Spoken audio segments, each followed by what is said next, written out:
1st, 1921. The day is just beginning. An unbroken stream of pedestrians, male and female, passes down Greenwood Avenue. It is made up of laborers, some empty-handed and others with dinner pails on their way to work. They hurry along as if they are late. A few of the more pretentious ones pass in their own cars or in jitneys or upon buses. Then comes a lull before the storm. It is now 11:30 a.m. of the same day, and the first edition of the Tulsa Daily Tribune is out. The newsies are hawking their wares. Listen. Tulsa Daily Tribune, mister? Tribune, mister? All about a Negro assaulting a white girl. Read all about it. Tribune, mister? And so thousands of people buy the Tribune and scan the pages for the article about the alleged assault. They find it tucked away in a small space of one of the inside pages of the paper. In the twinkling of an eye, a part of Tulsa is changed from the happy, joyous, carefree to looks of grim determination. The day wears on, and the shadows of the evening lengthen, and soon darkness comes on apace. Now it is night, and all law-abiding citizens are at home. The night grows a little older, and a few shots are heard in the distance. The night grows older, and the shooting increases and becomes less intermittent. One's mind goes back to the news article about the purported assault, and then still further back, about a month, to the lynching of that white man in West Tulsa. This white man was taken from the Tulsa County Jail by a mob and hung, I believe, to a telephone pole. My mind becomes thoroughly aroused. I had had an unusually hard day of it at court and in my office, and so I retired rather early. But the shooting continued. I arose, dressed, and went to the phone to call the sheriff's office to find out the trouble. I could not make connection. The next thought was my office, and to it I hastened. Upon reaching Greenwood Avenue, the same street upon which my office was then and is now located, I found the street congested with humanity and vehicles of all kinds and descriptions.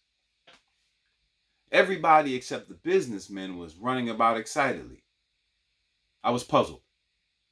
I, of course, knew that there was trouble, that a race riot, or a race war, as it afterward proved to be, was in the making, and that we would soon be in the midst of a great catastrophe if something was not done at once to avert it. We were not organized for such an emergency. I returned to my room. Sleeping was out of the question. I soliloquized. Here I am, a peaceful and law-abiding citizen. I have harmed no one, just like thousands of others of my race here, and yet I cannot now walk in the street upon a peaceful mission in safety. This seemed hard to me. You see, I had never been in a mob before. Up to then, I knew absolutely nothing about mob psychology. I had thought, foolishly, I suppose, that a peaceable, law-abiding citizen could go wherever he had business. Upon the streets. I was rudely disillusioned. I left the building for my office. As I reached the sidewalk, a shrill whistle sounded from the direction of a standpipe hill. And then immediately thereafter, 5,000 feet, it seemed, were heard descending that hill in my direction. On they rushed, whooping to the top of their voices like so many cowboys and firing their guns every step they took.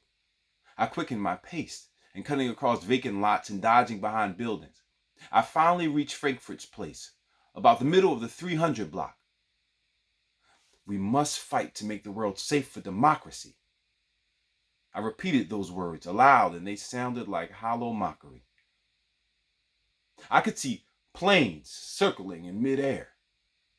They grew in number and hummed, darted and dipped low. I could hear something like hail falling upon the top of my office building down East Archer. I saw the old Midway Hotel on fire, burning from its top, and then another and another and another building began to burn from the top, What, an attack from air too? I asked myself. Lurid flames roared and belched and licked their forked tongues in the air. Smoke ascended the sky in thick black volumes, and amid it all, the planes, now a dozen or more in number, still hummed and darted here and there with the agility of natural birds of the air. The sidewalks were literally covered with burning turpentine balls. I knew all too well where they came from, and I knew all too well why every burning building first caught fire from the top. I paused and waited for an opportune time to escape. Where, oh where is our splendid fire department with its half-dozen stations, I asked myself. Is the city in conspiracy with the mob? I again asked myself. As I stood there in contemplation of these and other gruesome facts, I saw two sights that will live in my memory to my dying days. One was a woman on the opposite side of the street. She was traveling south, hair disentangled and disheveled, in the very path of whizzing bullets. She was calling wildly to a little tot that a few moments before had dashed in panic before her and turned off Greenwood on Archer at the corner. I hollered to her, "Turn back, woman, for God's sake, turn back. You will be mowed down." Never turning her head, she answered as she hurried on, "I must follow my child." And so she did follow her child, and not a bullet touched her, although they literally rained down the street. This brave, self-denying mother lives today here in Tulsa, and with her that tot, now a splendid young lady, whom she risked her life to save. The other sight was occasioned by the pyro building catching on fire from the top. This was a frame building then. The fire dislodged those in the building, a woman, 2 children, and 3 men. They emerged in wild confusion and came on in my direction.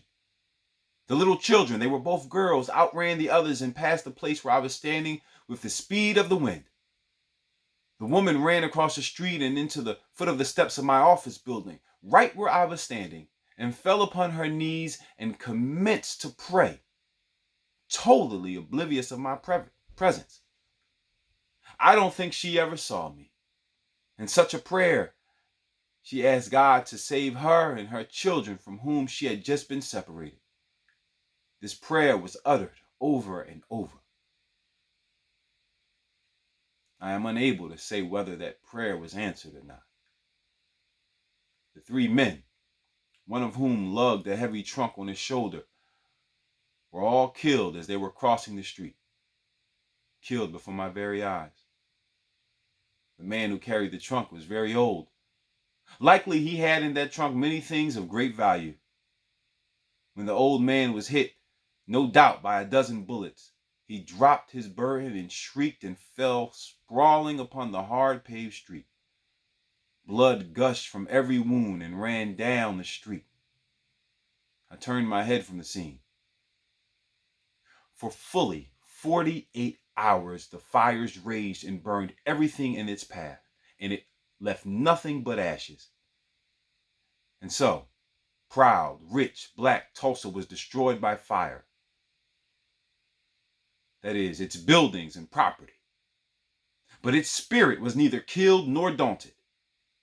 It is, however, not within the purpose of this true story to dwell on this, nor is it our purpose to discuss here the cause or causes of this great shame, except to say that the chief cause was economic. The Negroes were wealthy, and there were too many poor whites who envied them. Within 2 hours after the alleged assault had been reported, there were not a dozen white men who did not know that this alleged assault consisted of a poor laboring Negro boy accidentally stepping on the foot of a very poor but worthy white girl while the two were on a very crowded elevator in one of the downtown business buildings. Nor yet is our business here to discuss the wonderful, almost miraculous comeback of the race here in the accumulation of property and in the acquiring of a larger, richer, and fuller spiritual life.